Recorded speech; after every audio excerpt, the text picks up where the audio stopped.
O mesmo fez na cidade de Manassés, de Efraim e de Simeão, até Naftali, por todos os lados, no meio das suas ruínas. Tendo derribado os altares, os postes ídolos e as imagens de escultura, até reduzi-los ao pó, e tendo despedaçado todos os altares do incenso em toda a terra de Israel, então voltou para Jerusalém. No 18º ano do seu reinado, havendo já purificado a terra e a casa, enviou a Safã, filho de Azalias, e Maaseis, governador da cidade, e a Joá, filho de Joacás, cronista, para reparar a casa do Senhor seu Deus. Foram a Ilquias, sumo sacerdote, e entregaram o dinheiro que se tinha trazido à casa de Deus, e que os levitas, guarda da porta, tinham ajuntado, dinheiro provindo das mãos de Manassés, de Efraim, e de todo o resto de Israel, como também de todo Judá e Benjamim, e dos habitantes de Jerusalém. Eles o entregaram aos que dirigiam a obra e tinham a seu cargo a casa do Senhor, para que pagassem àqueles que faziam a obra, trabalhadores na casa do Senhor, para repararem e restaurarem a casa. Deram aos carpinteiros e aos edificadores para comprarem pedras lavradas e madeira para as junturas, e para servirem de vigas para as casas que os reis de Judá deixaram cair em ruínas.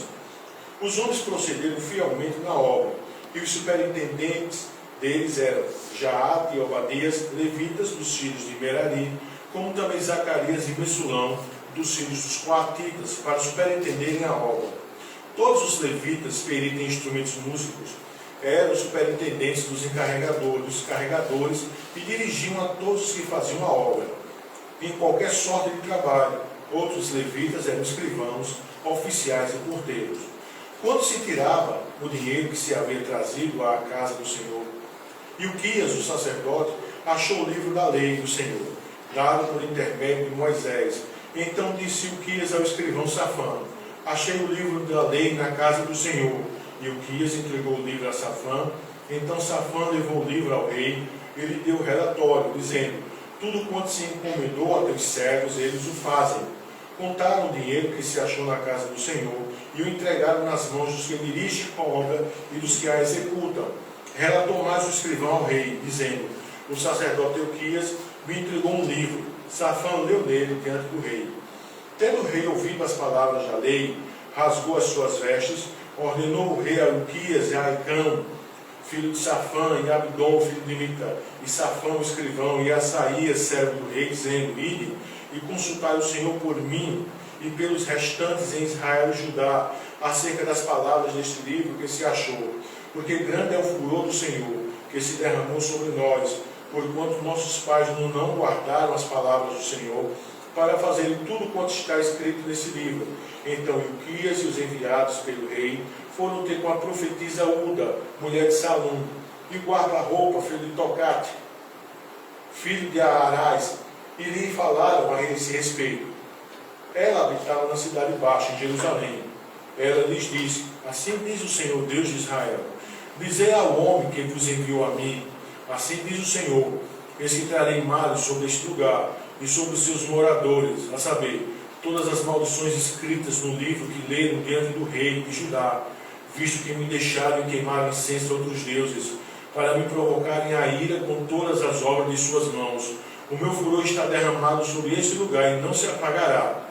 Porém ao rei de Judá, que vos enviou a consultar o Senhor, assim lhes direi: assim diz o Senhor, Deus de Israel, acerca das palavras que ouvistes, porquanto teu coração se enterneeceu e te humilhaste perante Deus, quando ouviste as suas ameaças contra esse lugar e contra os seus moradores, e te humilhastes perante mim, e rasgaste as tuas vestes, e chorastes perante mim, também eu te ouvi, diz o Senhor, pelo que eu te reunirei a teus pais, e tu serás recolhido em paz à tua sepultura.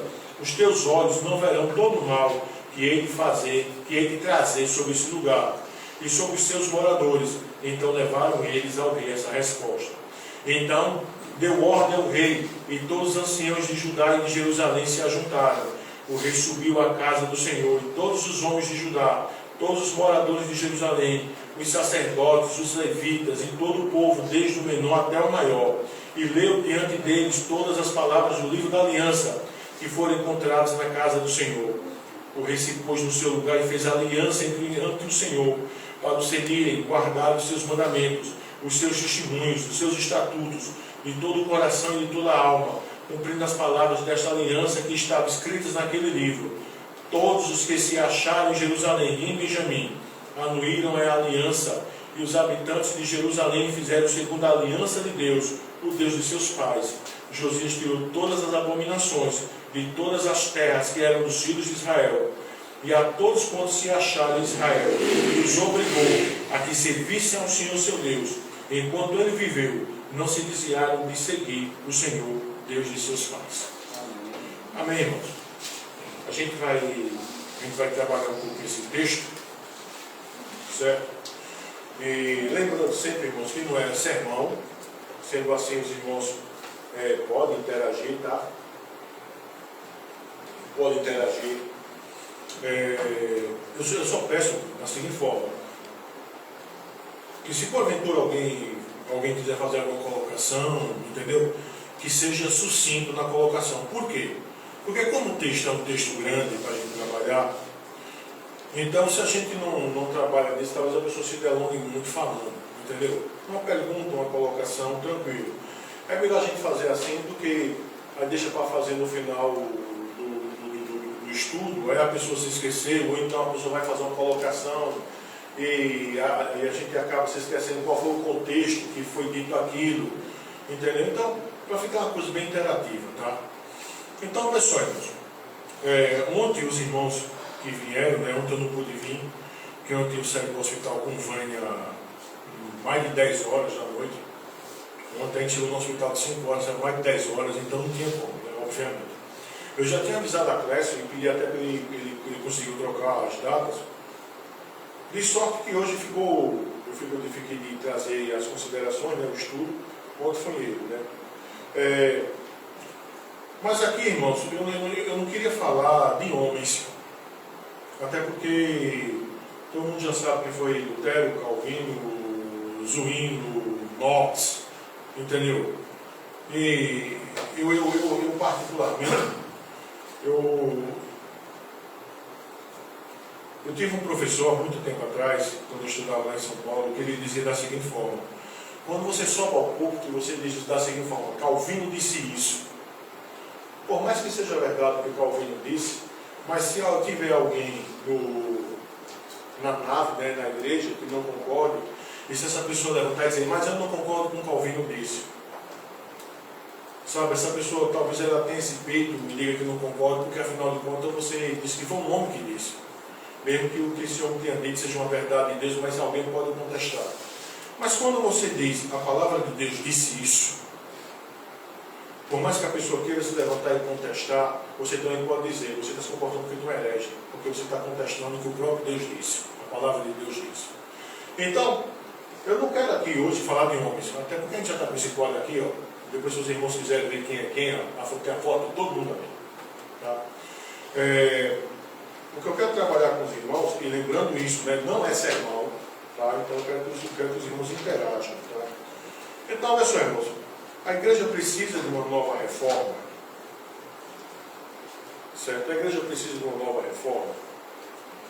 Eu acabei de ler um livro do Nicodemos, um livro muito bom mesmo. Só que eu estou esquecido do título dele agora, mas é um livro que fala sobre avivamento. É um recente dele, se eu não estou enganado, é um recente dele. E eu gostei do trabalho que ele fez, porque ele começou falando sobre as visitações que Deus fez, sabe, para reavivar a obra, para reformar a obra, não é? O relacionamento de Deus com o povo, desde o Antigo Testamento, sabe? Da época dos juízes, para cá um pouquinho, e ele fez um levantamento bem legal, uma amostragem, até os nossos dias. Não é? E a ideia dele não era necessariamente tratar sobre os verdadeiros avivamentos. Tratar sim dos verdadeiros avivamentos, mas também tratar sim de supostos movimentos que se atribuem que foram avivamentos. E é interessante com o trabalho que ele fez, porque você vê que as verdadeiras visitações de Deus nas Escrituras, elas seguem um padrão. elas seguem um padrão. Certo? Seguem um padrão. E você, quando compara com os supostos, não é, ditos avivamentos de hoje em dia, você não verifica esse padrão. Você não verifica esse padrão. Certo? E a ideia do livro não é julgar, ele até foi a minha impressão que eu tive, não sei se o reverendo Nicodemos teve essa impressão, mas a impressão que eu tive, não é que em determinados movimentos que não seguem o padrão, ele tentou ver alguma coisa boa nesse movimento. Mas é interessante, por exemplo, só para vocês terem ideia, quando teve o segundo despertamento nos Estados Unidos, não é, que a história eclesiástica considera como sendo o segundo despertamento dos Estados Unidos, que foi através, né, do Finney, entendeu? Antes do nascimento do movimento pentecostal, não é? Então, nesse período aqui do segundo despertamento, as pessoas foram fortemente influenciadas pela teoria de Finney, não é? Que achava que a conversão não era necessariamente uma obra do Espírito Santo. Que a conversão, ela sim poderia ser produzida pelo homem, desde que se empregasse os métodos corretos para produzir. Seria uma espécie de convencimento. Não é? O Finney era advogado. Não é? Então seria uma ideia de você convencer a pessoa do estado de miserabilidade dela, entendeu? E através de um convencimento, essa pessoa assim tomar uma decisão por Cristo. Então você tirava a ideia aqui totalmente do Espírito Santo. E é bem interessante, por quê? Porque na teologia de Finney, não é? Que ele conseguiu ser pior do que arminiano, ele era pelagiano. Então na cabeça dele o pecado não tinha influenciado em nada, não tinha matado o homem espiritualmente, e o homem poderia sim optar pelo Evangelho usando o seu intelecto. Só precisava uma apresentação com pé e com cabeça correta, entendeu? Para aquele homem, certo? E foi daí, né, o Finney que instituiu a ideia do banco, né? Aquele banco dos desesperados, né? Banco dos aflitos, será como se dava o nome, algo do tipo, em que as pessoas que fossem convencidas pelas suas argumentações, viriam para aquele banco. Isso é o nascedor da ideia do apelo. Não é? Porque antes de Finney, você não tinha ideia do apelo na questão evangelística. Né? Então, a história considera isso um grande despertamento. Por quê? Porque, de fato e de verdade, né, várias pessoas vieram. Finney é um excelente orador. Várias pessoas vieram. Não é? Mas é interessante, como o próprio reverendo Nicodemos falou, que justamente nesse período do segundo despertamento dos Estados Unidos, foi quando também surgiram Testemunho de Jeová, Mormon, Adventista, e uma série, sabe, de religiões. Não é? Aí ele começa a falar sobre outros movimentos que aconteceram, né? Até aí o último movimento que ele vai trabalhar no último capítulo dele é justamente lá a unção, né, do riso, né? Aquela ideia de andar de quatro, fez aquela Valadão, né? Aquela Ana Paula Valadão, recebeu a unção da leoa, que ficou andando de quatro, aquela coisa toda. Entendeu? Que isso daí é decorrente do último dito, entre aspas, avivamento em 1994, lá no Canadá. Então a proposta do livro dele é bem interessante. Sabe? Então, olha só, quando a gente considera da seguinte forma, a igreja precisa de uma nova reforma,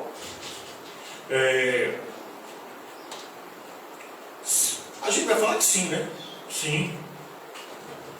Agora, antes da gente começar a ponderar, é necessário que a gente entenda o que é reforma.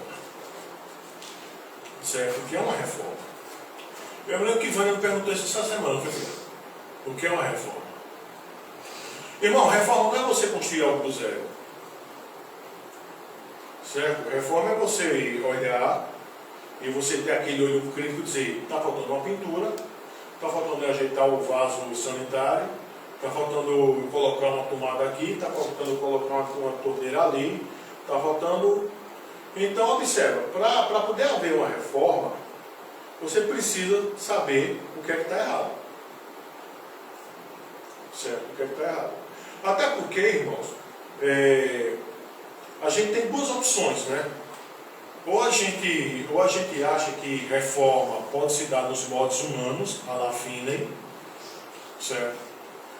Ou a lá essas loucuras que têm acontecido hoje em dia, tá bom? Movimentos humanos, compreende? Ou então a gente tem que olhar a Escritura e dizer o que é reforma diante da palavra de Deus. Vamos lá. Por que eu li 2 Crônicas aqui? Não é? O que eu quero trabalhar com os irmãos é como eu falei, né? Eu gosto de trabalhar a Bíblia, tá? Eu gosto de trabalhar a Bíblia. Até porque é a Bíblia que vai dar o parâmetro para a gente entender o que é que acontece. Quem é Josias? Né? Josias, se vocês observarem, Josias é filho de Amon. Tá? Amon.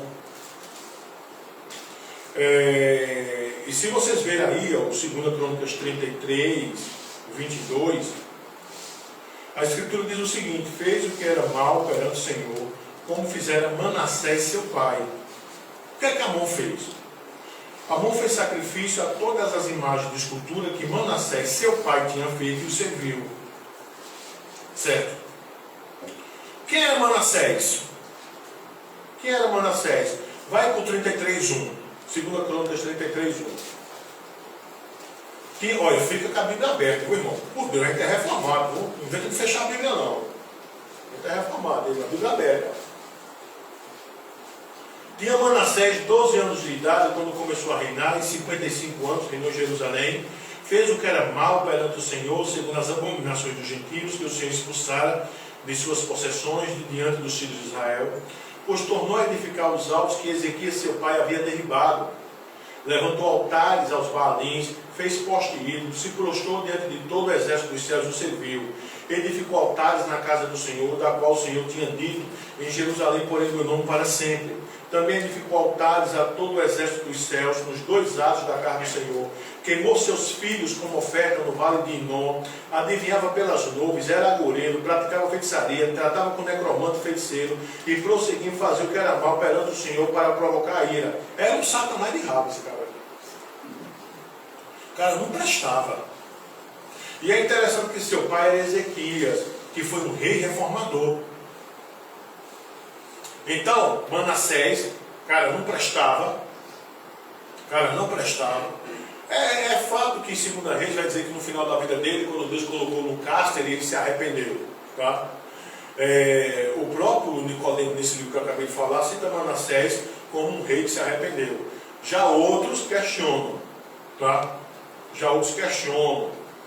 Bom, mas Manassés, filho de Ezequias. Ezequias, o rei correto diante do Senhor. Manassés, uma derrota. Manassés não prestava. Amon, a mesma coisa de Manassés. Então, observa como é que estava o estado espiritual de Judá. Você tinha um rei, Manassés, o cara não prestava. O cara desreformou. Certo? Se Ezequias tinha reformado, não é, o culto, Manassés desreformou. O cara foi um satanás em vida, entendeu? O cara não prestava. Amon, seu filho, seguiu no mesmo caminho. Então, irmãos, é dentro desse contexto aqui de impiedade plena, idolatria, afastamento do Senhor, entendeu? Quebra da lei boia, sabe? Tudo que não prestava. É dentro desse parâmetro aqui que a soberania de Deus se manifesta. Então a primeira coisa que eu quero trabalhar com os irmãos aqui, nessa nossa fala, é justamente isso, irmãos. Reforma não é algo que você provoca. Porque diante disso aqui, você tem 2 reis que não prestaram. Ó, essa derrota do Manassés aqui, ele governou 55 anos em Jerusalém, 33:1. Certo? O Amon só reinou 2 anos. Mas 55 com 2 dá quanto? 57. Então, foram Jerusalém e Judá experimentou 57 anos de reinado que não presta.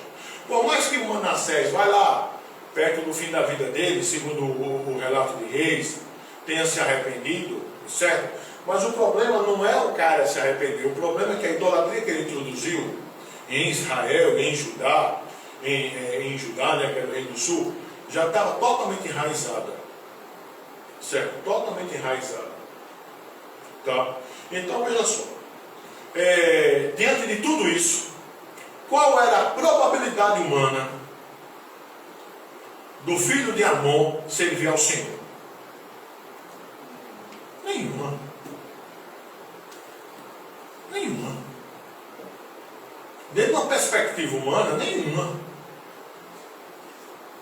Se o Todo-Poderoso não romper, nenhuma, filho. Nenhuma. Então, observa. A gente vai ver aqui a ação do Senhor Deus, ele dando um basta àquela situação. E ele usando um homem para reformar Judá. E se você observar os verdadeiros avivamentos, as verdadeiras reformas, nada mais é do que isso. Chega um momento que Deus diz, eu vou agir. E o Senhor Deus age. Mas não é porque a conjuntura está favorável. Não, irmão. Então a primeira coisa que eu quero trabalhar é isso, é a soberania de Deus. Deus vai agir. Então, pessoal, 34:1, vamos lá. Tinha Josias 8 anos de idade quando começou a reinar. Ele reinou 31 anos em Jerusalém. Ele fez o que era reto perante o Senhor, andou em todo o caminho de Davi seu pai, e não se desviou nem para a direita nem para a esquerda. Como é que uma criança, entendeu, que começa a reinar com 8 anos de idade, porque o pai dele só reinou 2 anos, né, e morreu, certo?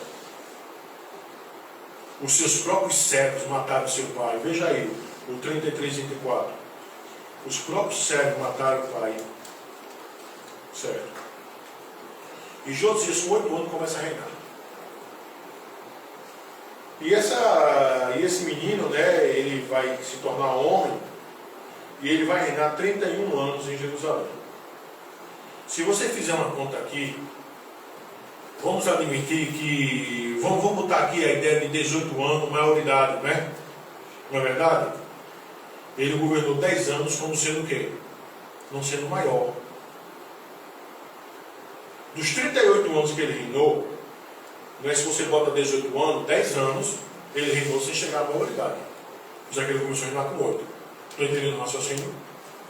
Estou entendendo o raciocínio? Então, pessoal, irmãos, como é que... O que é que acontece para que Josias não se desvie nem para a direita, nem para a esquerda, e que siga o caminho de Davi, seu pai? Mas vamos ver lá. Porque no 8º ano do seu reinado, no 8º ano, ele começou a reinar com quantos anos? 8 com 8 dá quanto? 16. Ele com 16 anos de idade. Quem é que tem 16 anos aqui de idade? Faz muitos anos que eu tenho 16 anos de idade, irmão. Sangue de Cristo tem poder. Os filhos de Fábio, eu tenho quantos anos, minha santa? 11 e outro 14. 14. Quem é que tem 14 aí? Pessoal, olha para a cara desse menino aí, ó. Josias, com 2 anos, mais velho que ele, o que é que Josias fez? Vê? Porque no 8º ano do seu reinado, sendo ainda moço, começou a buscar o Deus de Davi, seu pai. Ele com 16 anos começou a buscar o Deus de Davi, seu pai. Aí você pode dizer, né? Ó, tá vendo? Porque Amon criou ele no caminho do Senhor. Criou, foi? Não, porque ele olhou o avô dele era um homem temente a Deus. Era? Irmãos, a gente aqui, irmão, já tem logo uma aplicação muito boa para adolescente, pré-adolescente, sabe? Que acha que servir a Deus é coisa para velho. Quando eu ficar mais velho eu vou servir a Deus. Não, filhinho. Deus usou quem? Um adolescente. que pela própria formatação, não é, contextual aqui, não tem por que ele servir a Deus. Ele poderia servir, que a gente vai ver daqui a pouco, a Ashera. Ashera é quando você vê aí poste ídolo, tá? É Ashera. Vamos dizer que o que nada era Ashera. Moloque. Seu avô tinha sacrificado, entendeu? Os seus parentes, né? Os filhos de Manassés, que seriam o quê, né? Seriam o tio de Ezequiel, de Jó. É que eu sou esse negócio de família, eu sou péssimo. Manassés era avô. Era o estilo, né? Porque Amon é pai de Manassés. Se Manassés sacrificou irmãos de Amon, então Josias teve tio sacrificado a Moloque. O avô e Amon também adorava Ashera e uma tuia de Deus, Baal e o que. Mas com 16 anos, irmãos, esse homem que está servindo ao Senhor, o que é que ele faz mesmo? Veja aí o que é que ele faz no verso 3. Ó, purifica a Judá e a Jerusalém. Agora, bora entender isso aqui. Irmão, vê só como é que a igreja está. Eu não sei se a irmã Neide já viu lá no seminário, né? Eu dou aluno na Fatela 10, também já deu em outro lugar, né? O João deve se lembrar. Eu não sei se vai lembrar disso, né? Porque eu não sei se vocês viram isso, mas já aconteceu comigo em outros lugares. Do pessoal dizer que está cantando uma música e eu estou voando, eu estou literalmente voando. Você não conhece essa música, não é? Essa música que as igrejas hoje cantam. Não conheço, não. Eu não conheço. Bom, tu vai às vezes escuto uns malassombros lá em casa, né, nessa música assim meio. Aí ela diz que eu sou chato, eu sou mesmo, porque eu pensava que eu fico assim olhando, tem heresia ali, tem heresia ali, tem. Até mesmo sempre que eu escuto, tem heresia aqui, tem heresia ali, entendeu? Aí por que eu estou dizendo isso? Eu ouvi um danado de uma música, dessa música nova aí, que a música falava da seguinte forma, né? Adorar nos altos. Eu não sei se vocês conhecem. Adorar nos altos.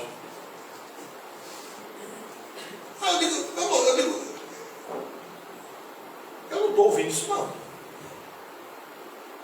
Adorar nos altos. E a mulher ficar repetindo, adorar nos altos, adorar nos altos, adorar nos altos. Irmão, você sabe o que é os altos na Bíblia? Olha, isso é brincadeira. Antes do templo existir, de fato, de verdade, o povo de Deus, eles adoravam-se nos altos. Como Samuel mesmo guardava a ofertar lá nos altos. Mas o problema é que nos altos também se adoravam os deuses. Depois da instituição do templo, certo? Qualquer adoração que não fosse em Jerusalém era proibida. E o pessoal está cantando hoje, adorando nos altos. No caso, ele não está se referindo a deuses estranhos. Oi? A uns deuses estranhos, como Baais. Então, olha só. Vamos lá. Ele começou a purificar a Judá dos altos, ou seja, destruir os lugares altos. Poste ídolos. O que era o poste ídolo? Era Ashera. O que era Ashera? Era a mulher de Yahvé e de Baal. Todas as vezes que Israel se desviava do Senhor, Israel tratava de casar Yahvé com Ashera, que era uma espécie de um poste ídolo. Pronto, a arqueologia recentemente achou várias estatuas de Ashera, que era uma bonequinha, um peitão tamanho do mundo, porque ela era deus da fertilidade, e com uns quadril, entendeu? Então, tem essa ideia de a questão de uma árvore frondosa, porque a ideia de fertilidade. E Ashera, no panteão cananeu, era a mulher de Baal. Então, a ideia era que Yahvé ficava disputando Ashera com Baal, poste ídolos. E das imagens de escultura, que aqui... A senhora está com Jerusalém aí, minha irmã? Ah, não, né? Eu não sei se aqui em Jerusalém está Terafim. Se fosse Terafim, seria ídolos do lar. Tá? Eu quero que vocês entendam, irmão, que a idolatria em Israel, em Judá, era terrível. E esse homem aqui, com 16 anos de idade, ele faz isso. Então, observe o verso 4. Na presença dele, ele derrubou o altar de Baalim, despedaçou o altar de incenso. Eu vou ler assim, saltando, que a gente já leu o texto, tá? Poste ídolo, imagem de escultura, de fundição, reduziu ao pó. Ele pega o que? Ele pega isso aqui, asperge, né, sobre a sepultura dos que tinham sacrificado. Os ossos dos sacerdotes, né, que já tinham morrido, ele retira e queima sobre os altares, profana, né? E dessa forma ele purifica Judá e Jerusalém. E ele fez o mesmo com Manassés, Efraim, Simeão até Naftali, que eram algumas cidades do reino do norte, certo? Por todos os lados, no meio das suas ruínas, derribou os altares, poste ídolo, imagem de escultura, até reduzido ao pó. E tendo despedaçado todos os altares de incenso em toda a terra de Israel, então voltou para Jerusalém, com 16 anos. Ele fez tudo isso aqui.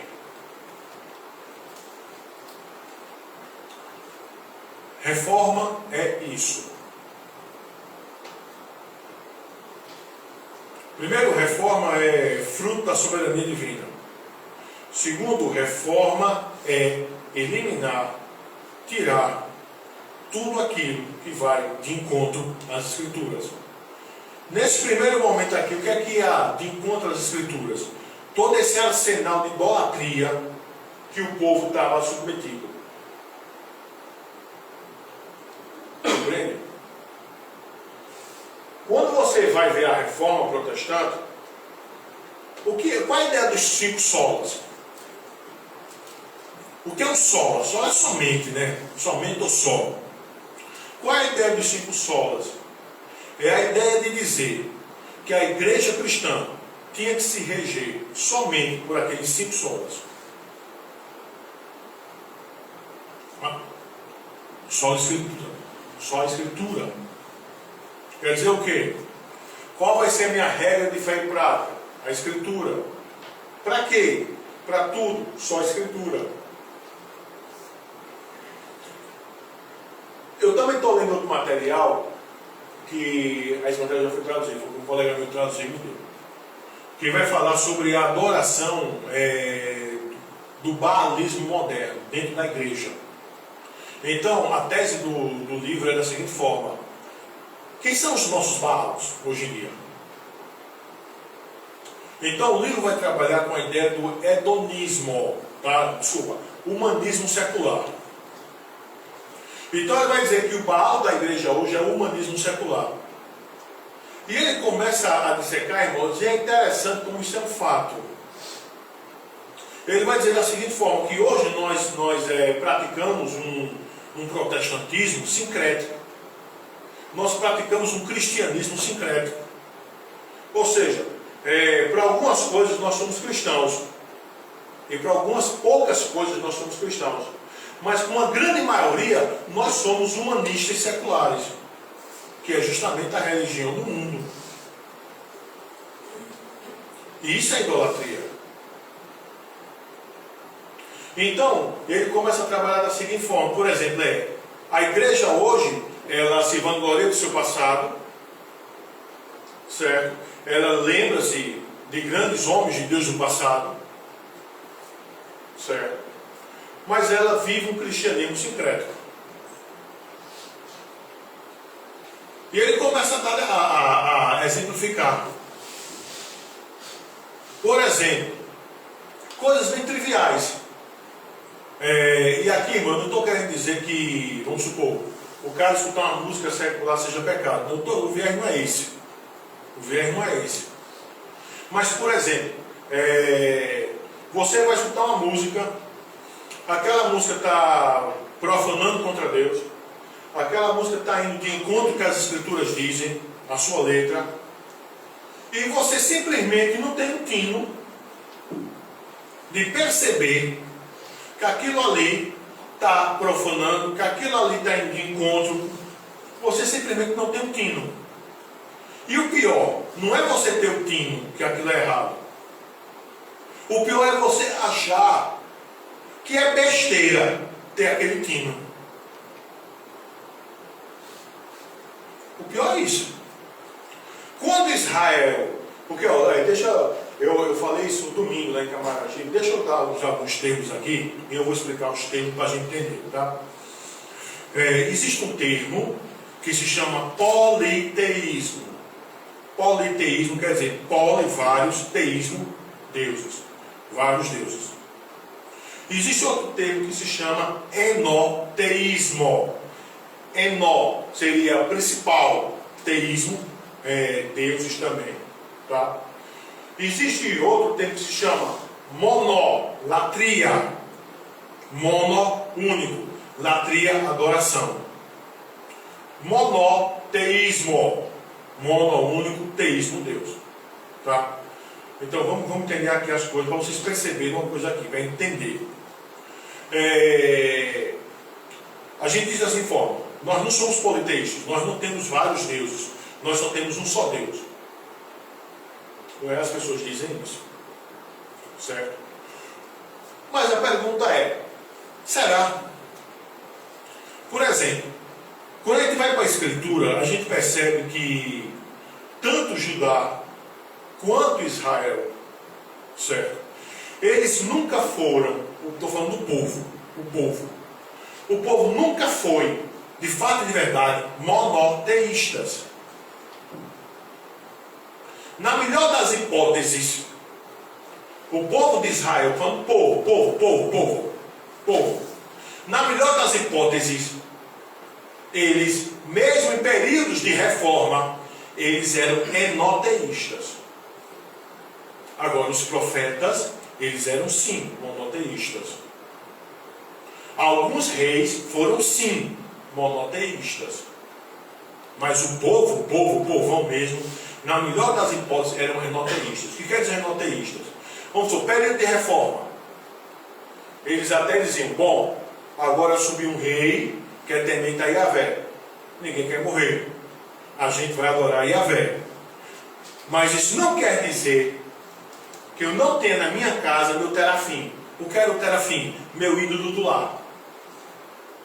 Que podia variar em tamanho. Veja só, se você pega lá Davi e Mical, a mulher de Davi, a filha de Saul. Saul mandou os guardas lá ver se Davi estava em casa. Davi já tem batido as asas. Mical pegou seu terafim, que o terafim dela era quase o tamanho de um homem, botou lá uma espécie de peruca, cobriu ele com um lençol, de sorte que quando os guardas olharam, os guardas disseram, é um homem. Você pode ver lá no texto de Samuel. Raquel, a esposa por quem Jacó trabalhou 14 anos, a mulher que ele amava. Estão lembrados? Então, quando Raquel sai da casa de Labão, o que é que ela rouba do seu pai? Que eram os terafins.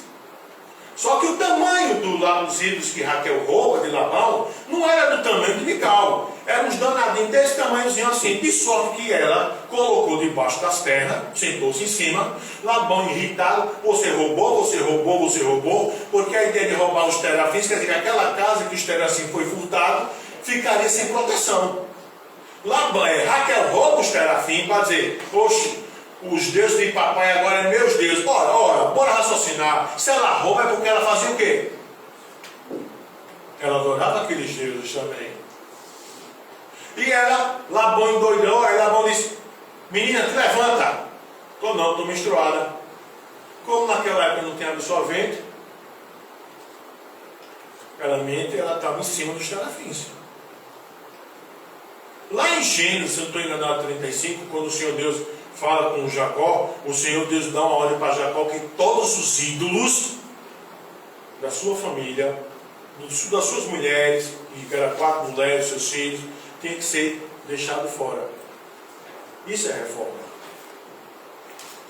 Então observa. Mas eu sirvo a Deus. Mas eu tenho meu terafim. Meu terafim aqui eu não posso do filho, não. Então você não é monoteísta. Você, na melhor das hipóteses, é monoteísta. Entende, irmãos? Você pode até dizer, não, eu não reverencio eles não, tá? Tá aqui, deixa quieto aqui. Eu sou monoteísta. Não. É como eu falei, você na melhor das hipóteses é monoteísta. E você, na sua prática de culto, você pode até estar sendo monolatra. O que é monolatra? Você pode estar até adorando um. Mas o monolatra, ele adora um. Não quer dizer necessariamente que ele não reconheça que há outros deuses. Ele simplesmente não adora os outros deuses. As Escrituras não é politeísta, não é inoteísta, não é monolatra. Um verdadeiro cristão tem que ser monoteísta. Então a pergunta é, irmãos, quais são os nossos terafins? Vamos lá. Você trabalha. E no trabalho uma proposta é feita para você que vai de encontro à palavra de Deus. Aí você diz, mas não tem problema eu fazer isso aqui não. Todo mundo faz. Então a pergunta permanece. Você pode até ser reformado, você pode até fazer parte da igreja reformada, mas a sua vida particular não é reformada, não é cristã. Então você está precisando de reforma. Porque, irmão, servir a Deus é servir ao Senhor integralmente em todas as áreas. Se você só serve a Deus, por exemplo, lá na igreja tem uma liturgia boa, liturgia reformada boa, as músicas não são antropocêntricas, não louvam o homem, a mensagem não é de autoajuda, tem chamado a arrependimento na mensagem, nós não adulteramos os elementos da Eucaristia, não é suco de uva com pão, nada a ver, entendeu? É vinho com pão sem fermento, a gente não adultera os elementos da Eucaristia. Beleza. Mas bora para o teu dia a dia. Teu relacionamento pecaminoso. Teu trabalho, práticas pecaminosas. Aí só você colocar no papel. Você passa mais tempo da tua vida, na tua casa, no teu trabalho ou dentro da igreja? Hein? Você passa mais tempo da tua vida, no teu trabalho, na tua casa ou dentro da igreja? Então, se no teu trabalho, na tua casa, tu não é cristão, tu não vive o cristianismo, aí eu te pergunto, a quem tu serves mais? A Yahvé ou ao teu Baal? Sabe o que quer dizer Baal em hebraico? Em aramaico, né? Baal quer dizer, no semita, Senhor marido. Então eu te pergunto, quem é teu marido? Yahvé ou Baal? Quem é teu marido? Yahvé ou os terafins? O cara pega, ama mais a mulher do que a Deus. Quem é o Deus dele? A mulher ama mais a Deus, ama mais o marido do que a Deus. Quem é o Deus dela? O cara ama o dinheiro acima de tudo. Quem é o Deus dele? Mamon. Dinheiro. Entendeu? Então, irmão, veja o que é que Josias fez aqui. Ó. Josias destruiu tudo. Tudo. Tudo. Certo? Tudo. Ele destruiu. Só que Josias não parou aí não. Josias destruiu a fonte de idolatria. Você pode até me dizer, mas será que aquelas pessoas não tiveram seus terafins em casa? Eu não sei porque o texto não diz. Mas uma coisa é certa. Ora, a avidez de Josias por fazer o que era correto diante do Senhor. Se por acaso soubesse de alguém que estava desviando do Senhor, essa pessoa seria punida. Aí, irmãos, a pergunta do que é reforma continua, né? Até onde a reforma que a gente diz que quer vai?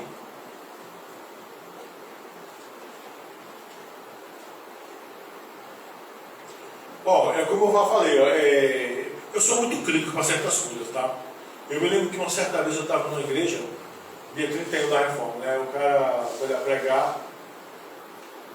E eu olho assim, sabe, tem certas coisas que eu digo, meu Deus do céu, será que o irmão não está percebendo?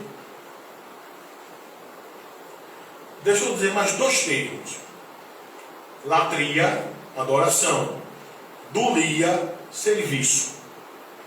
Se você conversa com um católico, com qualquer católico romano inteligente, eu digo inteligente, tá?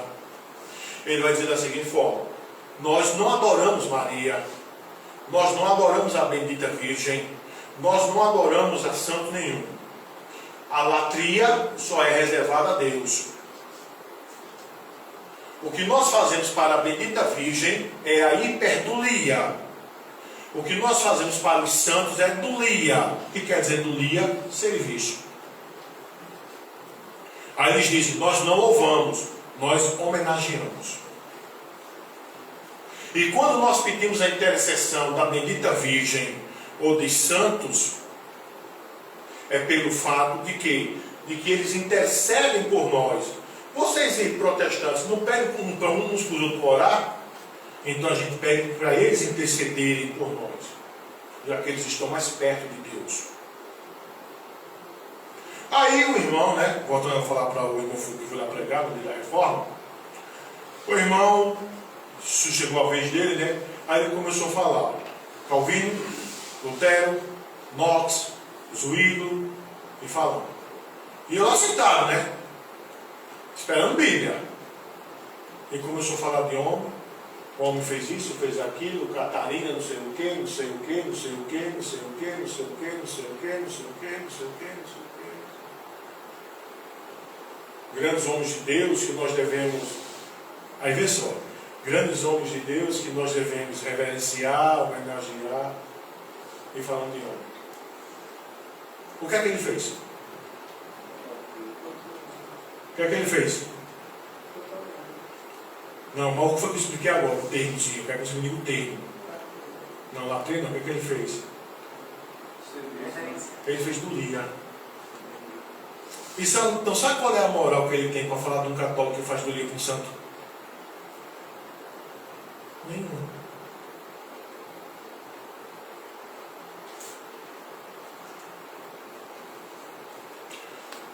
A questão é, se esses homens ressuscitassem, será que eles gostariam de ouvirem as pessoas no púlpito pregando a respeito deles, homenageando eles? Será que eles não diriam, prega a palavra, porque o que trouxe a reforma não foi a minha pessoa. Eu fui instrumento de Deus para trazer a reforma. O que reformou foi a palavra sendo pregada. O que reformou foi a palavra sendo explicada. O que reformou foi a atuação soberana de Deus através da palavra, fazendo com que as pessoas percebessem que cristianismo não é somente dentro da igreja. Cristianismo é dentro de casa, cristianismo é no dia a dia, cristianismo é em todo e qualquer momento.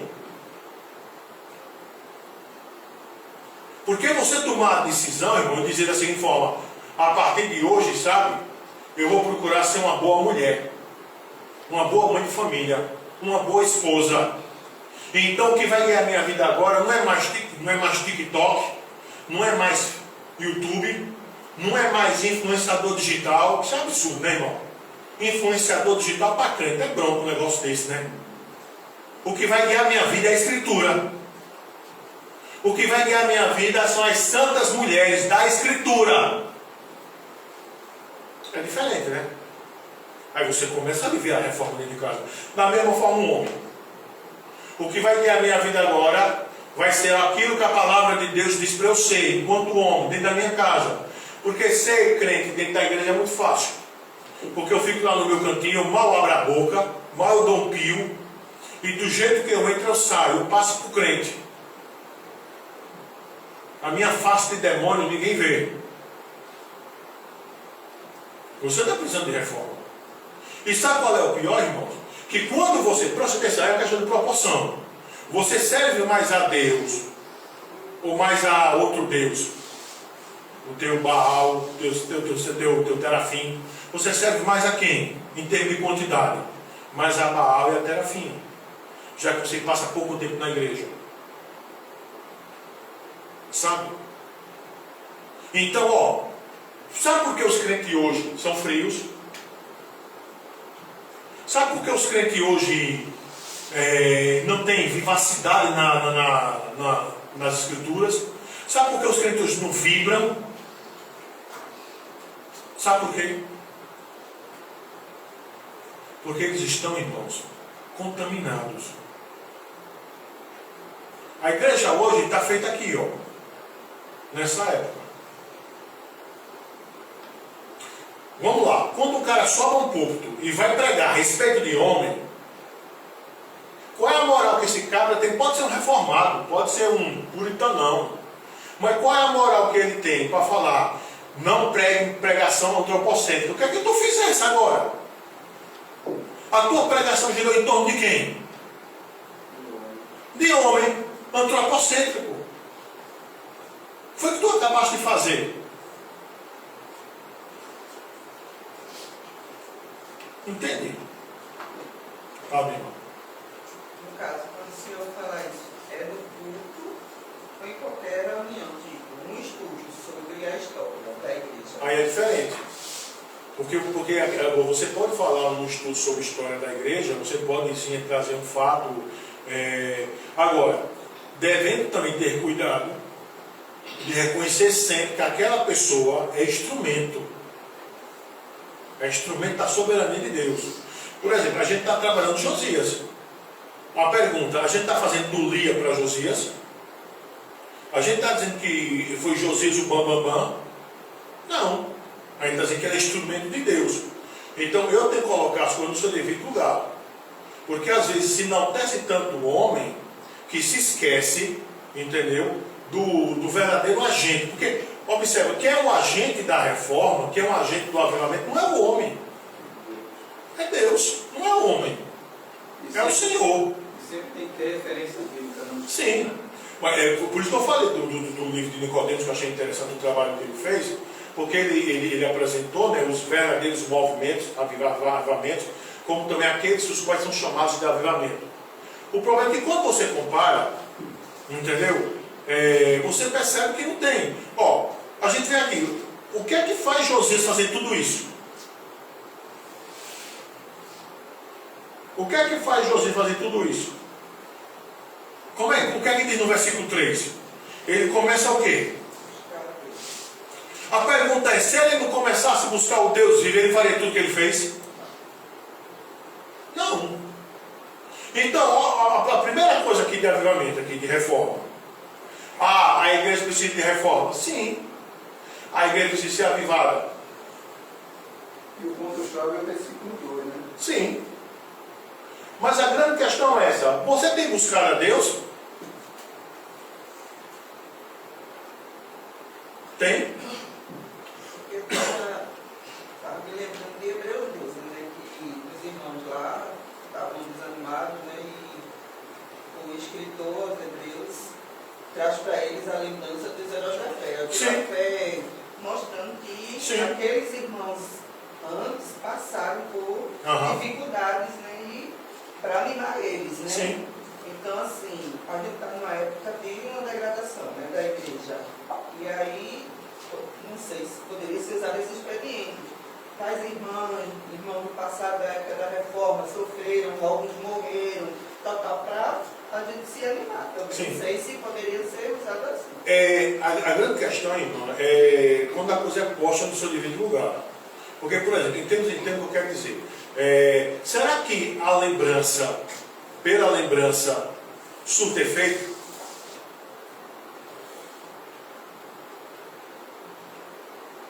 A lembrança pela lembrança de um grande herói da fé surte efeito? Não. Deixa o exemplo do que eu estou querendo dizer. A gente está aqui diante desse trabalho magistral que o Clécio fez. Não é? Você está vendo aí, ó, a cara do Lutero, nossa ali, o Edward está por ali, a mulher da reforma está aqui. Você pode ficar olhando para a cara delas. Ler a história delas. Vai fazer alguma coisa?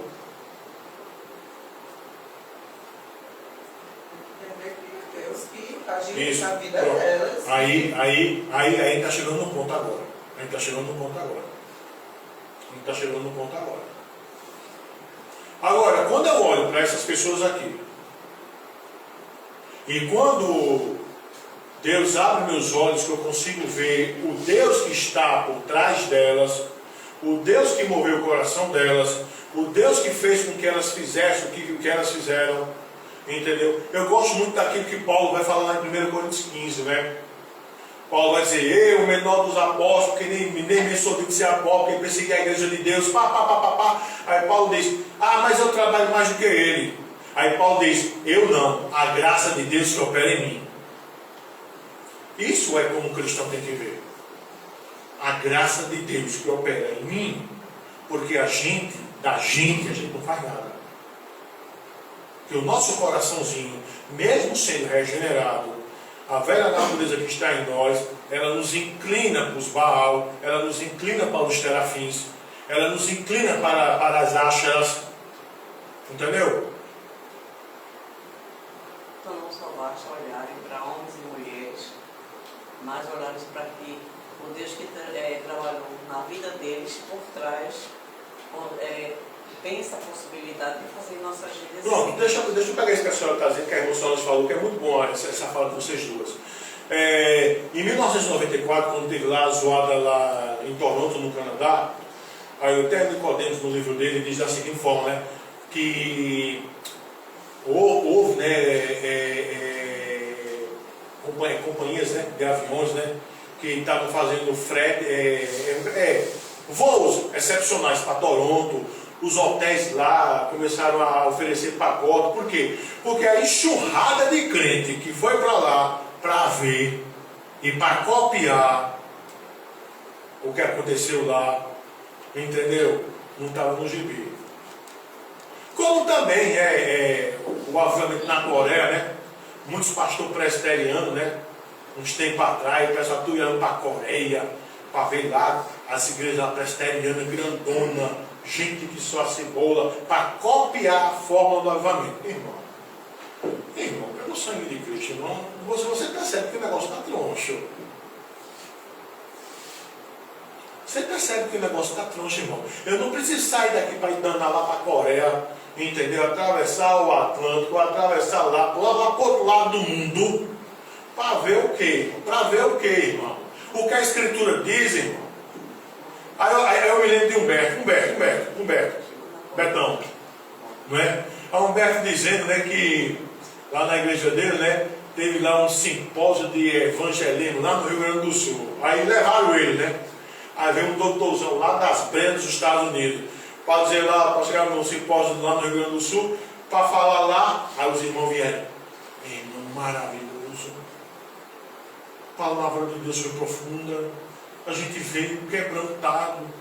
E Humberto, né, crítico que só ele, né? Humberto disse, vocês, até que falou assim, eu não paguei nada, eu fui de graça, vocês me levaram. Mas vocês pagaram não sei quanto para ir para lá, para ouvir o cara dizer o que a Escritura diz, coisa que se vocês lessem Bíblia, estudassem Bíblia, vocês saberiam. Porque o cara não veio lá com uma nova revelação. O cara não veio lá com os cânones secretos que o Deus Pai deu e que ninguém mais sabe. O cara abriu uma Bíblia, irmão. O cara leu a Bíblia. E é interessante, lá em Efésios, na armadura de Deus, né? A primeira arma principal qual é? Escritura, verdade. Mas sabe qual é o problema, Xavier? Você vê o quanto as pessoas não vivem o cristianismo. Porque elas precisam pagar para ver um cara dizer o óbvio que elas estão lendo. Entende? Porque, irmão, a primeira coisa de reforma é isso, irmão. É você saber, você ler a Escritura e você colocar diante do Senhor. Deus da seguinte forma. Eu volto a dizer, irmão. Deus não repassa sua glória com ninguém. Se você está adorando Baal, Terafim, se você dentro da tua casa, se você no teu dia a dia, você não é cristão, se você só é cristão dentro da igreja, é lógico que a tua vida vai estar fria. É lógico que tu vai ser um jeito espiritual. É lógico que tu vai ter apatia. Ó, eu amo muito um texto lá de 2 Pedro, sabe? Eu me lembro que eu estava em determinada vez, vamos lá para 2 Pedro. Estava em um determinado lugar eu sou muito crítico com relação a essas besteiras, entendeu? Eu aqui não saio da minha casa para escutar o bajuleiro, besteirol, sabe como é que é? Aí o cara, não, é porque a pedagogia, não sei o que, a razão da inatividade da igreja é isso. É porque falta uma palavra, não sei o que. Eu comprei um livro mesmo de omeleta, que o livro parece que tem 200 folhas. Eu só li até a página 20 ou 25, me deu raiva. Pregue muito em pouco tempo. Isso é umas conversas do Satanás, meu irmão. Você vê o estado espiritual da igreja que está errado, quando você vê um crente, aí bota aquele danado do relógio aqui atrás, né? Aí fica tomando para cá do relógio. O culto começa de 8 horas, 9 horas para terminar. Louvor, 40 minutos. A pregação, 15 para 20. Pregue muito em pouco tempo. 8 horas o pessoal está indo embora. Se der 8h05, o pessoal está demorando o culto. Você vê, meu irmão, o nível de espiritualidade das pessoas. Elas têm pressa de sair da presença de Deus. Agora essas pessoas, quando vão para uma festa, amanhece. Quando vai para jogo de futebol, eu não sou hipócrita não, que eu gosto de jogo, eu gosto de futebol. O cara fica 2 horas. Até vai eu sou daquele que termina o jogo, vou ver o comentário com os melhores momentos do jogo que eu acabei de ver. Mas aí bota 3 horas, bota 4 horas na televisão, vendo a mesma coisa. E por que você não se cansa? Eu não estou dizendo que é errado não, eu estou dizendo da seguinte forma, que quando a tua vida espiritual, quando o teu Deus verdadeiro, sabe? Não é o Senhor, é Mamon, é um Terafim, é um Baal da vida. Você não vai sentir prazer nas coisas de Deus. Você não vai sentir prazer nas coisas de Deus. E não adianta, não, a inatividade, não sei o que, a pedagogia, pregue muito em pouco tempo. Irmão, vê aí, 2 Pedro 1, a partir do 3. Vê só. Vê o que a Escritura diz, tá? 2 Pedro 1, a partir do verso 3. Visto como, pelo seu divino poder, nos têm sido doadas todas as coisas que conduzem à vida e à piedade, pelo conhecimento completo daquele que nos chamou para a sua própria glória e virtude, pelos quais nos têm sido doadas as suas preciosas e muito grandes promessas, para que por elas nos torneis coparticipantes da natureza divina, livrando-vos da corrupção, das paixões que há no mundo. Por isso mesmo, preste atenção, viu? Por isso mesmo, vós, reunindo, vamos lá, toda a vossa, primeiro, diligência, associai com a vossa fé, a virtude, o conhecimento, com o conhecimento o domínio próprio, com o domínio próprio a perseverança, com a perseverança a piedade, com a piedade a fraternidade, com a fraternidade o amor. Porque estas coisas,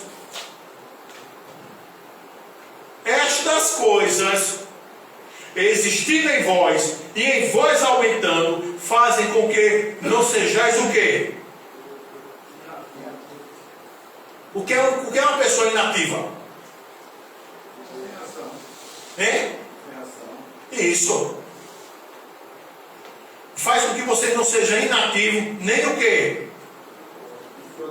O que quer dizer infrutuoso? Isso. No pleno conhecimento do nosso Senhor Jesus Cristo. Aí vê só o que Pedro vai dizer. Pois aquele a quem estas coisas, que coisas? Que coisas, irmãos? Aqui Pedro começou a falar onde? No verso 5 até o verso 8. Porque aquele a quem estas coisas não estão presentes é o quê? Cego, vendo só o que está perto e esquecendo da purificação dos pecados de outrora.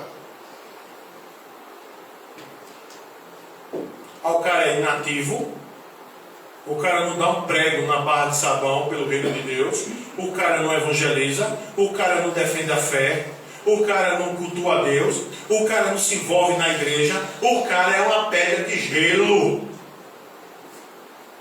E por ser inativo é infrutuoso. Mas por que ele é assim? Por que ele não tem fogo dentro dele? Por que ele é assim? Não, por que ele é assim? Não, por que ele é assim? Eu quero escritura. Lê a escritura. Por que ele é assim? Hein, irmãos? Por que ele é assim? Não, escritura, escritura, escritura. Por que ele é assim? Verso 8. Esqueceu de purificar o seu. Não, verso 8. Verso 8. Porque estas coisas existindo em vós e em vós aumentando, fazem com que não sejais nem nativos nem frutuosos. Por que ele é assim? Porque ele não tem as coisas que Pedro começou a listar do verso 5 ao verso 8. Quais são as coisas que Pedro listou? Vamos lá? Diligência, verso 5. Diligência, fé, virtude, conhecimento, domínio próprio, perseverança, piedade, fraternidade, amor. 9 coisas. Porque estas coisas, 9 coisas, existindo em você e em você aumentando, são elas que vai fazer com que você não seja nem nativo e nem frutuoso. Então eu pergunto, é preciso eu ir para a Coreia, para a Austrália, para a Inglaterra, lá para onde o Judas perdeu as botas, para ouvir como é que eu posso ser avivado, como é que eu posso ser reformado? Não, meu irmão, vai ler 2 Pedro. Vai ler 2 Pedro, capítulo 1. Vai ler lá Josias e vai dizer, será que meu Baal, a minha Áshera, o meu Terafim não tem que ser destruído? Tem sim. Tem sim. Tem sim. O irmão, feito Jairo. Reverendo, aqui, reverendo, é uma turma de homem, reverendo. Só um prega.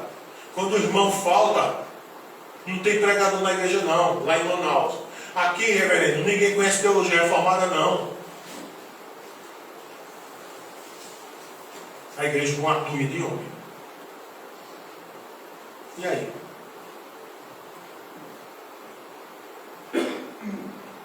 Segunda Pedro, irmão.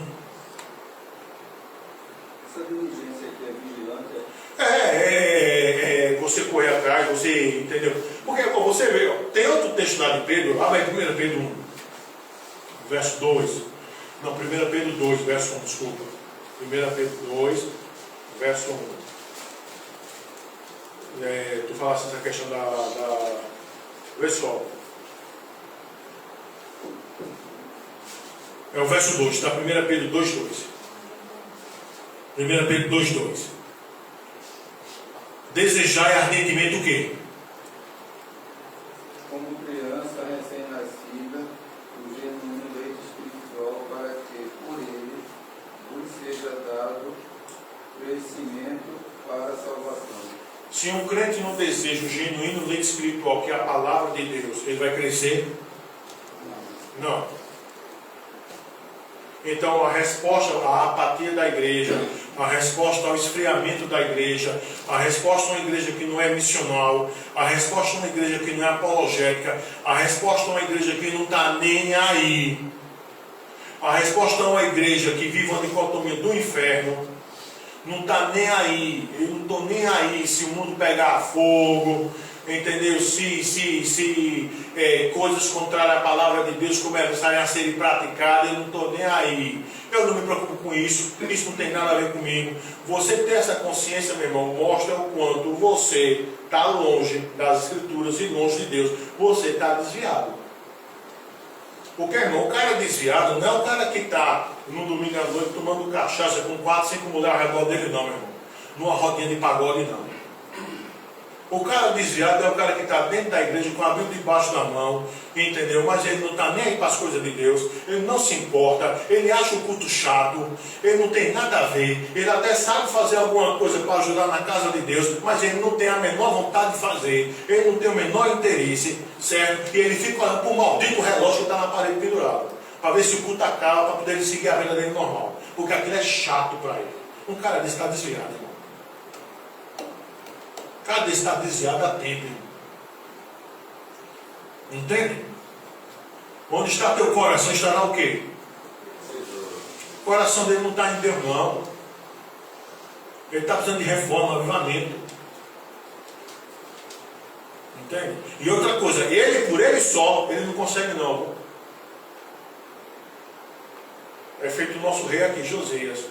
Se não for a ação soberana de Deus, o cara teve um avô que era um desgraçado, o pior rei de Judá.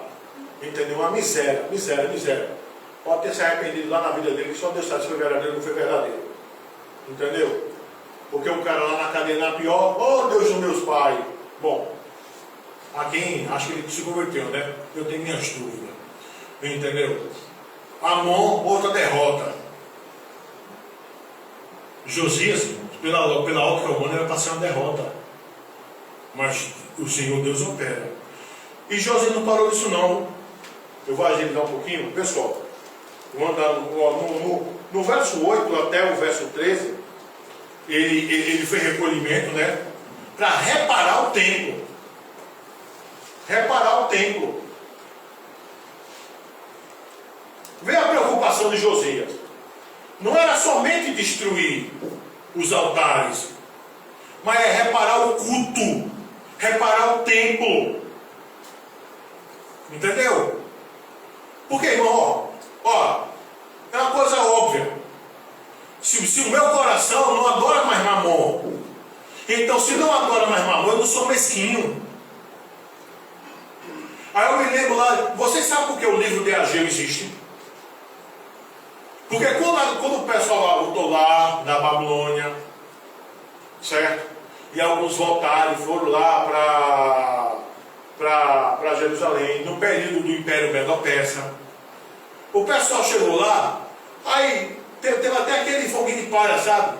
Bora fazer a casa do Senhor, pá. Aí os samaritanos se arretaram lá, não vai fazer coisa nenhuma, não sei o que, pressão lá, o pessoal... Passou Suzano. Cada um foi à sua casa, ajeitou sua casa, em linguagem de hoje, né? O ricão botaram porcelanato, não sei o que, tal, ajeitaram a casa do Senhor, com teia de aranha e tudo. Aí o Senhor Deus levanta Ageu para falar para o povo a mensagem dura, dizendo que a razão, sabe, de Deus já está começando a castigar aquele povo. Em uma linguagem bem clara, do dinheiro não dá mais para eles viverem. Era porque eles só se preocupavam com a casa deles, enquanto a casa de Deus estava destruída. O que é que eles adoravam? Mamon, seu bem-estar, ou Deus? As ações, irmãos. As ações dizem quem você é. Vê o que é que Josias fez aqui. Reparar o templo. Reparar o templo. Juntou os dízimos e ofertas. Reparar o templo. E nesse negócio de reparar o templo, vem ver como Deus é. Nesse negócio de reparar o templo, encontrou-se o quê? Verso 14 a 18. Encontrou a lei. O livro de Deuteronômio. Livro esse que era para ser lido, lei esta que era para ser lida de manhã e à tarde para o rei de Israel. Achou-se o livro da lei. O livro da lei foi dado para Josias, verso 19. Quando a lei é lida para Josias, o que é que ele faz? 19. Ele faz o que, irmãos? Ele rasga o que? As vestes. Ele rasga as vestes. Entendeu? E por que ele vai fazer isso? Veja aí o verso 21. Grande é o que? Grande é o que, irmãos? Verso 21. Isso, grande é o furor do Senhor, que se derramou sobre nós, porquanto nossos pais não guardaram as palavras do Senhor, para fazerem tudo quanto está escrito nesse livro. Entendeu? Entendeu?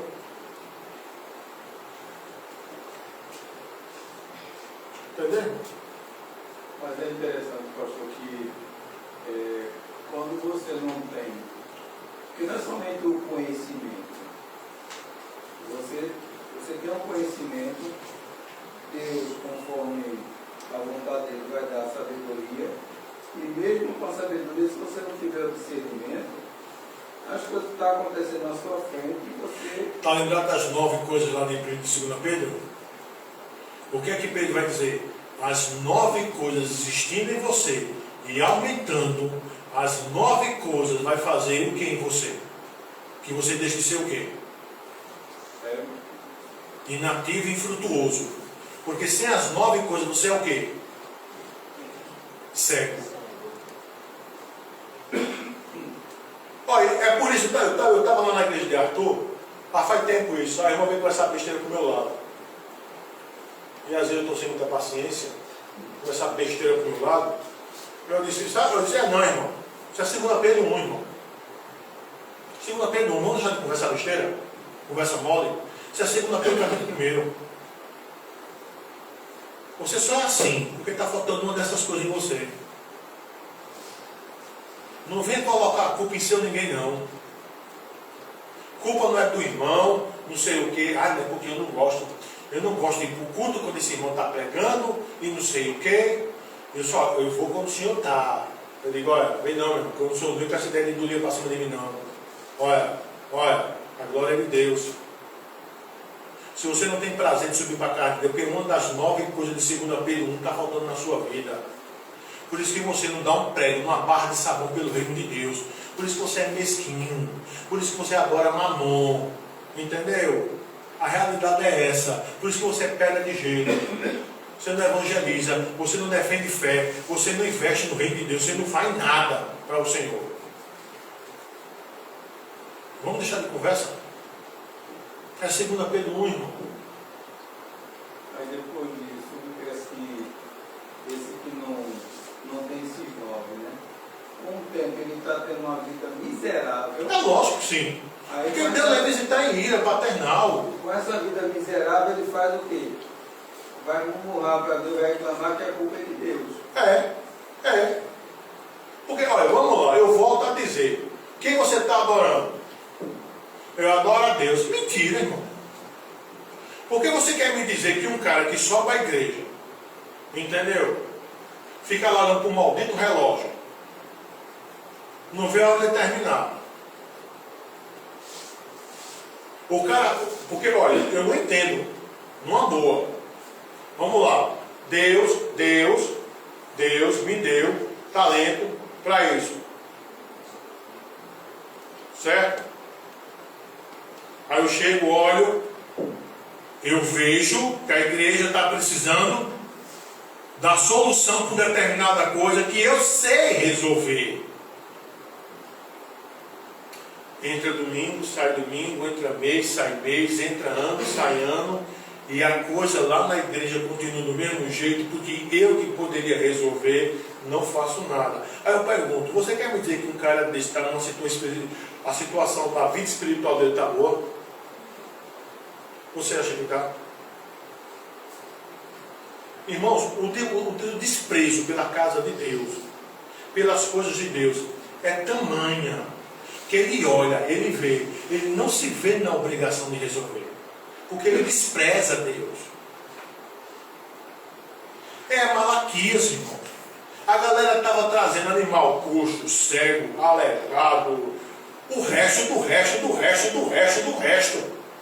Isso é desprezar Deus. Isso é desprezar a casa de Deus. Minha casa, quando estou na casa do Senhor com teia de aranha. Isso é desprezar Deus. Veja o que é que Josias fez. Vou reparar agora a casa de Deus. Porque é uma questão óbvia. A casa de Deus sendo reparada vai ter culto. 1 mais 1 é 2. Não é? Aqui no céu, no inferno, na cheia do danado fogo. Não é verdade? Não é verdade? Então, vou reparar a casa de Deus. Vou reparar a casa de Deus. Achou o livro da lei. Leu o livro da lei. Rasgou a roupa. Olha a minha situação. Irmão, a situação aqui estava tão doida, tão troncha, que sabe quem foi que Deus usou aqui para falar? Nem profeta tinha. uma bênção numa profetisa. Você veio. Porque Deus, como quer exercer juízo sobre uma nação, né? O que é que diz Isaías? Ele governa a nação através de quem? Mulheres e crianças. Vê como a coisa estava troncha, viu? E Deus fez a louvada, que foi lá, a Uda. Aqui, ó, olha. Uda. Ela diz o quê? Qual é a fala do Senhor? Vou trazer 24. Vou trazer males sobre esse lugar, sobre o morador, a saber, as maldições escritas no livro que leram dentro do rei. Vocês me deixaram, queimaram incenso, me provocaram a ira, certo? Com todas as obras de suas mãos, meu furor está derramado sobre esse lugar e não se apagará. Porém ao rei que fez tudo isso, o 27, porque o seu coração se enterneceu, se humilhou perante mim, quando ouviu as ameaças contra esse lugar, os moradores, se humilhou perante mim, rasgou as vestes, chorou perante mim, eu ouvi, diz o Senhor, pelo que eu reunirei a seus pais, vai ser recolhido em paz à sepultura, os teus olhos não verão todo o mal que eu hei de trazer sobre esse lugar. O Senhor Deus poupou Judá durante a vida de Josias, mas o mal que Deus iria trazer, o Senhor Deus trouxe posteriormente. Irmãos, a gente está numa relação pactual com Deus, certo? Então, se você começar a errar, e bota erro nisso, Deus vai te chamar arrependimento várias vezes. Mas às vezes chega num nível de iniquidade tamanha que o juízo de Deus se torna inevitável. O Senhor Deus, por sua graça, pode suspender aquele juízo durante um tempo, certo? Por causa de um homem piedoso que Josias foi, e quando ele morrer, Deus vai derramar sua ira. Aí eu pergunto, vocês acham que a igreja presbiteriana no Brasil, seja ela que ramo for, não está debaixo de juízo, não é?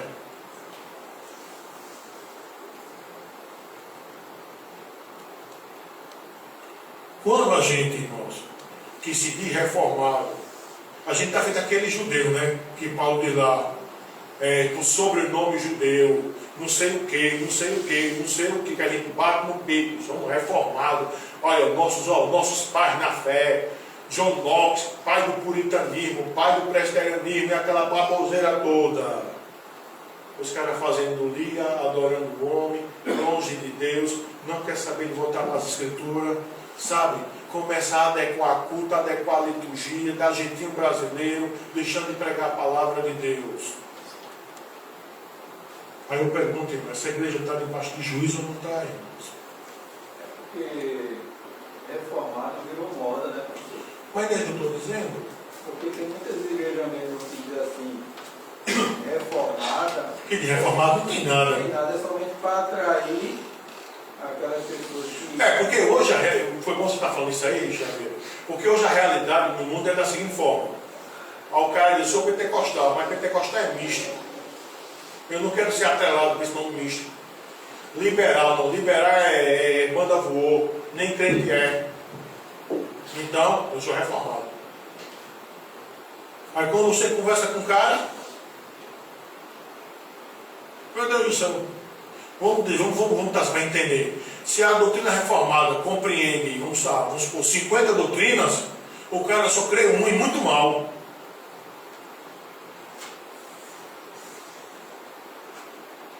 Não é reformado. Pode até se questionar se o cara é crente. Eu volto a dizer, irmão, o cara é inativo, é infrutuoso. Por que está faltando? Bora para a Coreia, bora para a Austrália, bora para o Canadá, bora para Deus sabe onde. Não, irmão, é 2 Pedro 1. É Terafim, é Baal, é Ashera que tem demais na tua vida. Por isso que tu é inativo, por isso que tu és infrutuoso, por isso que tu és cego. Entende? Por isso que eu gosto muito lá de Pedro, que Pedro vai dizer, se esquecendo da purificação dos pecados. Quer dizer isso, até o cara se esquece de onde ele veio. Você quer ver um crente, você quer ver um exemplo claro de um crente que se esqueceu de onde ele veio? É quando um crente começa a sentir saudade do Egito. Eita, nessa época de São João, hein? Eu dançava muito. Essa época de carnaval eu desci muito aquela ladeira de Olinda. Isso é saudade do Egito, irmão. Isso o cara está denunciando de forma clara que se esqueceu da purificação dos seus pecados. Porque se você é crente, meu irmão, como é que tu vai sentir saudade do Egito? Como é que tu vai sentir saudade do lamaçal de pecado? Você pode até se lembrar, meu irmão. Você pode se lembrar, feito Paulo fala em Efésios. Se lembrar para dar glória a Deus de onde você saiu. Você era, né? Deus me tirou disso aqui. Deus me tirou dessa nojeira. Nessa nojeira aqui, ó, eu flertei com um homem casado. Nessa nojeira aqui, ó, eu flertei com uma mulher casada. Foi nessa nojeira aqui, ó, que eu comecei a trair minha esposa. Você pode até se lembrar da nojeira e dizer, Deus me tirou disso. Agora o cara vem me dizer que está com saudade do Egito, meu irmão. Pelo amor de Deus, meu irmão. Está cego a respeito da purificação de pecados, que segundo Pedro fala. Veja o que é que Josias faz quando lê a lei. Rasga a veste, se humilha, entendeu? Era um homem que buscava o Senhor. E para terminar o nosso texto, do 29 até o 33, há uma renovação da aliança. Mas sabe o que é que eu acho fantástico para terminar? O 33, o verso 33, né? Josias tirou todas as abominações de todas as terras que eram dos filhos de Israel, e a todos quantos se acharam em Israel, os obrigou a que servisse ao Senhor, seu Deus. Enquanto ele viveu, não se desviaram de seguir o Senhor, Deus de seus pais. Entende? E sabe por que tudo isso? O verso 3 vai terminar. Ele começou a buscar o Deus de Davi com 16 anos de idade. Um adolescente. Hoje você tem as adolescentes na igreja, né? Se interessa pelas coisas de Deus. Tá não. Está interessado em escutar derrota de funk. É piseiro, outra derrota. E não sei o que, e não sei o que, e não sei o que. Não está nem aí para as coisas de Deus. Com 16 anos. 2 anos. Como é o nome dele, irmão? Que eu confundo. Nicolas. 2 anos mais velho que tu, esse cara. Entendeu? Não tem isso não, irmão. Ah, o bichinho é novo. O bichinho não entende não. Que conversa, irmão. Que conversa, irmão. Para fazer o mal entender. Que conversa. Que conversa, irmão. Conversa. Não começa a pala não, essa pala é do demônio. Conversa. Entende. Não é doido não. Entende. O menino com 16 anos começou a buscar a Deus. Então, irmão, a igreja precisa de reforma? Sim. Sim. Vai vir reforma como? Manipulação humana, projetos, viagens estrondosas, ir para congressos ricos, essa besteirada toda. 2 Pedro 1. 2 Pedro 1. É que vai fazer com que você não seja nem nativo nem frutuoso. Fabiano. Reverendo, o senhor colocou uma coisa a princípio aí que me chamou muito a atenção e tem sido a lógica que tem acontecido nos dias atuais. Nós estamos aí para os 505 anos da Reforma Protestante e, infelizmente, quando a gente fala nesse termo, Reforma Protestante, a primeira coisa que vem à mente dos crentes é Martim Lutero ou outros. E as pessoas se esquecem que a Reforma Protestante, ela é exatamente fruto da soberania de Deus. Sim. Por exemplo, partindo do pressuposto de Martim Lutero, na Reforma ele apenas leu, e o Espírito Santo Sim. levou ele para aquilo ali, somente o Espírito Santo, ou seja, toda a glória e toda honra, é claro, a gente reconhece. Sim, o instrumento. Os caras foram usados, mas a glória é do Senhor. para ele,